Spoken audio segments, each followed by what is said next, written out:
All right, looks like I've got another Star Trek Next Generation to do. I've probably got 2 or 3 of these around here, but this one in particular is just real typical. It's a 32-year-old game, so it actually looks pretty good for a 32-year-old game, but at the same time, you know, it's not, I don't see a whole lot here that I'm going to reuse. I'm going to replace the cabinet, we'll get into that. I'm going to replace the playfield, we'll get into that. I'm going to actually have to strip this apron and refinish it and decal it, and then try to bury those decals probably in clear if possible, because it's got some real issues with the apron. But I'll show you a couple things about it real quick, and then we'll just get right into it. And I don't think I need to open it up or go through too many details. It really doesn't matter as far as my purposes go. This is just a shell to work off of. All right, so let's take a look at it. Let's just start with the apron. The apron is just basically flaking. It's got rust embedded underneath the surface, so it's probably been in a moist environment. Looks like somebody's tried to maybe hand paint a few things about it. So apron, can't do anything with that. Playfield doesn't look too bad at a glance, but then when you start getting into these shield inserts, you can see the real issue there. They're basically peeling up, and there's also like a hazing or a crystallization about some of the inserts, like that green lock there and that green lock right there, kind of underneath the wire form. Can't see it that good. And typically, I don't know what's under this neutral zone hole protector, but I've been around the block with these Star Trek Next Generations enough to know that it ain't good. Probably can fit a golf ball in there. So those things all combined just replace the playfield. Now, let me tell you about the playfield real quick while I'm standing here. The replacement playfield, I'm going to have to refrost the shield inserts because 2 things. First of all, on the Mirko playfields, they're green and they should be teal. So here's a picture of what they should be, just as a reference. And the other issue is they are streaky looking. They have these belt sanding marks. So for those 2 reasons, I'll need to refrost the shield inserts. I'd love to refrost all the inserts, but that's just not possible. You would be trying to cut out a whole lot of letters and numbers and things like that, and probably would be pretty sloppy looking by the time it was all over with. So we'll get into that. Always gonna go with a new cabinet on one of these. It's very rare that I don't. It's a couple things. It's a build quality issue, and then also it's a convenience issue because I'm able to do that right there. I've already got that cabinet ready to go before I even take this game apart, so that's important. So that kind of sets the stage for it. Let's just get into the actual work.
just end it there. So I'll give you a little bit of an outro. I got the cabinet up on 4 legs. I got the Playfield in order. All I need to do is sand and polish that. I did a little bit of detail work to those molded plastic parts. I don't need to get crazy with that. I know some people paint them almost like they're miniatures and it gets real detailed. I don't really have time for that, and I don't really need to do that. I just want to give you something that looks better than molded plastic and maybe looks more in tune with what these things look like on the TV shows or the series or whatever it is they're supposed to be. So I've done that, and I think pretty much all my paint work's done, less the fact that I need to decal that apron, sand it, clear it, sand it, clear it, maybe even paint it some more, just whatever it's going to take to make that decaled apron, once I've finished that decal process, make it look like it's a screen printed apron. That's a very tough thing to pull off, but I'm well versed in it. I can get that done. And I think that's pretty much everything. So we'll get into the teardown in the next series of videos, because you're not going to touch one of these Star Trek Next Generations and get it all done in 1 or 2 videos and give anybody any kind of overview of what it took to get there.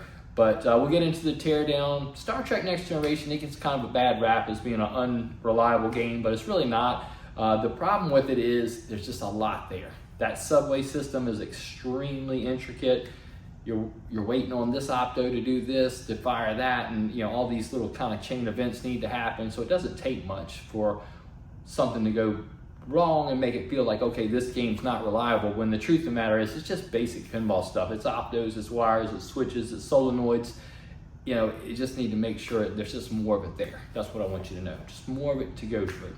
So we'll go through it, and we'll see what it takes, but I think we're in a good spot, so we'll call that good for part 1.